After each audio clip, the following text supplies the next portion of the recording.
It's just Mike Nichols. And since there are several people named that, look for the picture of the person holding the guitar, because that's me. So I used to be in a band and sing. So. And he has very nice, white, beautiful hair. Oh, thank you. If my hair he looks like Gandalf. He looks like Jerry Garcia from the Grateful Dead. But, if I wasn't holding the guitar, it would be a magical staff, I think. There you go. But no, Mike has got the prettiest hair. If my hair went that color, I'd be excited. Oh, you're too kind. Thank you. No, it's true. Yeah, also, if anyone else would like to look at any of the files, I'd be happy to send them to. They could find me on Facebook. I'm friends with Denise on Facebook, so you can find me there. I'd be happy to send any of that off if anybody wants to look at it. So, Yeah, I actually, although we transfer all of the data to spreadsheets to make it easier to work with, we actually keep the photographs of the original handwritten notes that Brandie takes. So we can go all the way back to that if anybody wants to look at it. Perfect. That's a good way to keep track of your data too. And see, Yeah, you can also database those pictures. And I think this encourages. Brandie brought up a good point. If the computer crashes, we still have all that data. Bingo. Well, I actually have them paper copied in a file cabinet in case, like, the whole grid fails, just in case. Are we using off-site storage as well, Brandie? Someday I want to have this database. I want to call it the vault with like a fancy metal door. We got the caves in Kansas City. And it makes a real neat creaking noise when you open the door to the vault. Yes. Well, see, and that actually does get down to, one of the ideas that we brought up is to have an informational vault for interested paranormal researchers, where we take data and we take information that we collect and things like that, and we basically create a library. The whole point of the PRI is to help anyone who is actually interested in paranormal research. And I think if there ever is a zombie apocalypse, the PRI will still exist. I think this helps break down the walls between researchers as well and different research groups, because I've seen too much of this siloing going on, where people say, oh, this is my data and I'm hanging on to it. No. That's not how we do things in science. We make our data available for anyone to look at. That's Correct. What's called peer review. So we see a lot of siloing in a lot of people's jobs and things like that. Right. So somebody just walk outside with their phone? Yes, I did. Brandie. Okay. What's the weather like out there, Brandie? Oh, it's delightful. So, well, you know what? We're coming up on our last break. So everybody in the chat room, this is your last chance to ask any of your questions and all that before we end the show tonight. But we're going to have this last break. It's, 2 minutes. And we're going to do that. And then we're going to come back for the last of this. So I know it's been interesting so far. I don't know how much more interesting it's going to get, but we're going to try. So you're listening to WBHM Digital Broadcasting out of Birmingham, Alabama. We'll be back in a few minutes.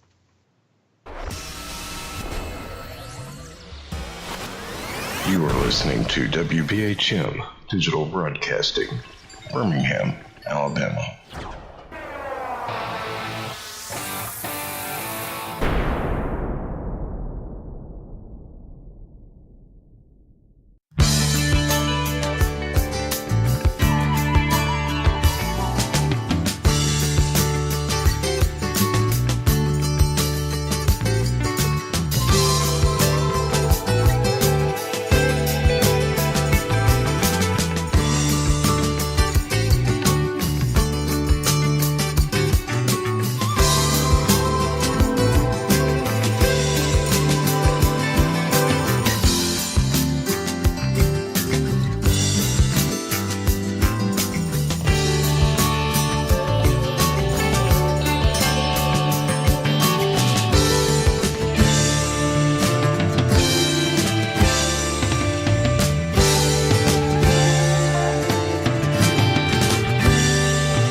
Thank you for listening to WBHM Digital Broadcasting out of Birmingham, Alabama. The time is 45 minutes after the hour. Welcome back to the Paranormal Pride, and please excuse the background noise. There's a storm going on at one of the team members' houses. We're talking to PRI out of Utica, Illinois. Thank you, and Kansas City, Missouri. So, hope everybody's still there. Or misery, as we like to say here. Well, misery loves company. Is what I used to say when I lived in Missouri. So. Yep. I used to live in the lovely neighborhood of Bannister Mall, which is now non-existent. Yeah. That's right. Long time ago. Denise, you were talking about an event coming up in August, I think, earlier. Yeah. Would it be appropriate to mention Kansas City KC Paracon? I think that's coming up in early August. Yeah, first weekend in August, the Kansas City Paracon happens. Right. Because both myself and PRI are, I think, going to be doing back-to-back presentations there about some of our work. So we'll be going into even more detail about, if you can stand that, about statistics and all the rest. Well, we didn't come to the Kansas City Paranormal Conference last year. We went to Spook Show Con in Illinois. And somebody goes, well, why did you... I said, well, I live in Kansas City and I see those people all the time. And so this year we may come. It's just, it just wasn't the right time last year for us to go. Right. But like I said, there was somebody there that was trolling to replace us, so we just didn't want to make it uncomfortable for them. I'm going to be doing my first actual public talk on the use of the RNG in hauntings, and I was trying to think of a good title for the talk. You've heard the expression "a ghost of a chance." Mm-hmm. I'm going to call this "a chance of a ghost." I think that's a good title. And what day have they given any? I don't think Jason Kupsik. Jason Kupsik is the one who does the scheduling and organization. I don't think he's actually started working on the schedule yet for who's speaking what date. But we'll be there. As far as I understand, Mike, you'll be talking and then you'll be staying up there with us, and then the rest of the PRI will join you. Correct? Oh, that sounds great. Yeah, well, hopefully that's on Saturday, because I think they get a better attendance on Saturday than they do Friday or Sunday. Right. I think that's what he was planning on, but he's still trying to get the schedule all together and stuff. He's in a whole new venue this year, so it's they're not doing it at the same place. No, they're doing it in it's another Masonic hall. Temple. Yeah, but it's a bigger one. It's a much larger venue this year. Oh, good, because I know trying to put people outside last year was very questionable with the heat. Right. And this rain. One. Yeah, this one should work out, I think, a little bit better even this year. Mm-hmm. So, looking forward to it.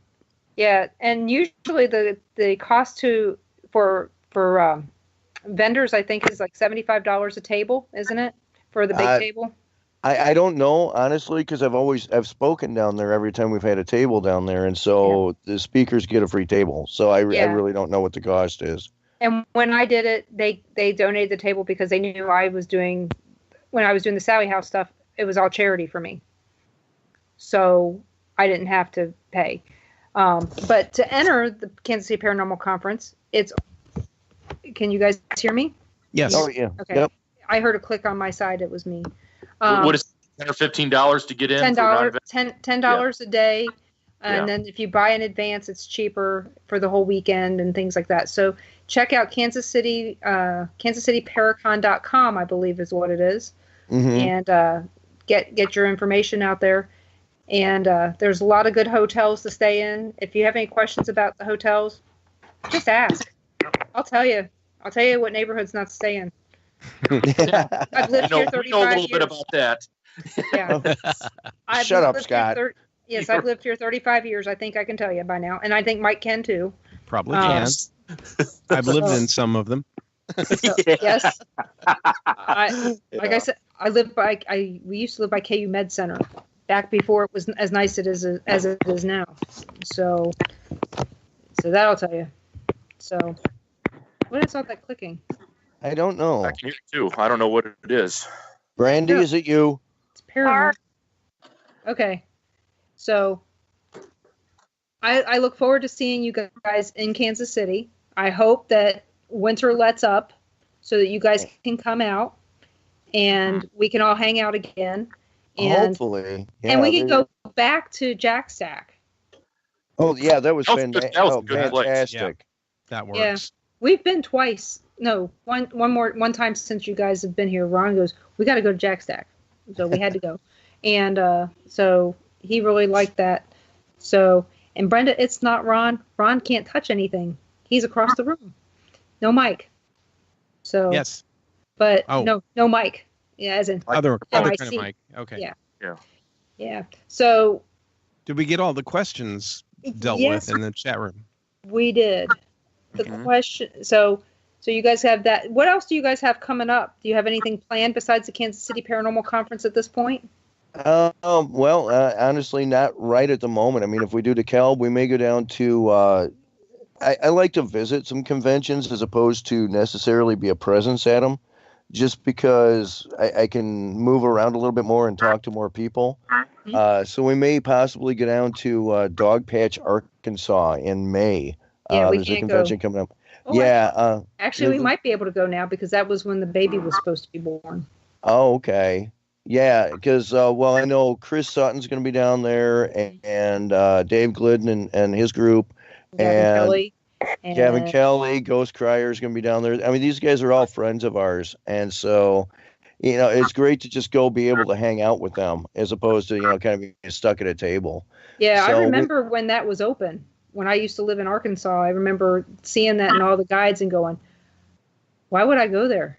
I mean, honestly, because we used to have dog patch dances in high school. I know. Oh, really? In Baltimore. Okay. We would have dog patch dances in Baltimore. And so when I moved there, I saw this in a guide and said, well, that's an unusual theme park, but I never went. Ron said that when he was a kid, they would drive by and go, his dad would say, do you guys want to go? And they'd look and they go, nah, and they'd keep on going. Yeah. So that could tell you the reason why it's closed. Right. We had people invite us and we kept telling them, no, we're going to be busy those 2 weeks in May. And now we're not. Right. So, well, I mean, if you go down, the other thing we might do is take an extra day or so. I'd like to go down to the Crystal Mines down there. It's about 3 hours away from Dogpatch. Yeah. But there's a lot of crazy activity going on down there. I'd really like to experience it, check it out. So there's a sanitarium in Boonville that's supposed to be really good, but I don't know how far away that is. Because, like I said, I didn't look because we weren't going to be able to go. So now I got to look and see if it's even a possibility. But I'm like you. I'd like to go and walk around and check stuff out and visit with people and learn about them more than having a table, because you have to wait for them to come to you at the table. Exactly. I mean, it's one of those things. If we get invited to do a convention or something like that, yeah, we're totally open to it. But typically, we aren't going to go seek them out too much, just because of that reason. Well, probably it's safe to say we'll have a table at the what it's called Ash Bash in Ashmore, Illinois. Well, yeah, I'm sure we'll be back at Ash Bash. Okay, so you guys went to last year's Ash Bash? Yeah. We were supposed to be there, but that's when I ended up in the hospital with a collapsed lung. I was going to say, yeah, because I think you and I were texting back and forth and going, are you going to live or what? What's going on? Yeah. Remember, Glidden showed us a picture of you in a hospital bed on his phone. Yeah. So did Rick Rose. Rick Rose was all upset. Kat was actually there. Oh, really? Yes, Kat was actually there walking around and meeting people. So she may have met us. We were the ones that were really, really hungover on Saturday.